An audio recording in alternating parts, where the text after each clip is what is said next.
আসসালামু আলাইকুম। সবাই কেমন আছেন? আজকে সকালে উঠে আমি মাংস দিয়ে খিচুড়ি রান্না করেছিল আম্মু, সেটাই খেয়েছিলাম। এরপরে একটু ড্রাগন ফল খেয়েছি কারণ আমি একটু অসুস্থ। সকাল থেকে কেন জানি শরীরটা খুবই খারাপ করছিল। এরপরে আমি একটা চকোলেট খেয়েছিলাম, ট্রিটের আলমন্ড, এটা আমার খুবই পছন্দের।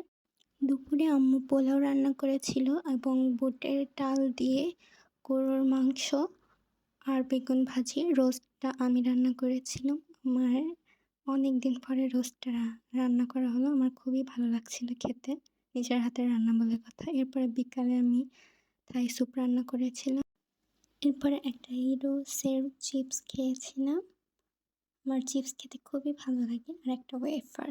এই তো আজকে সারাদিন এইভাবেই আমার কেটেছিল।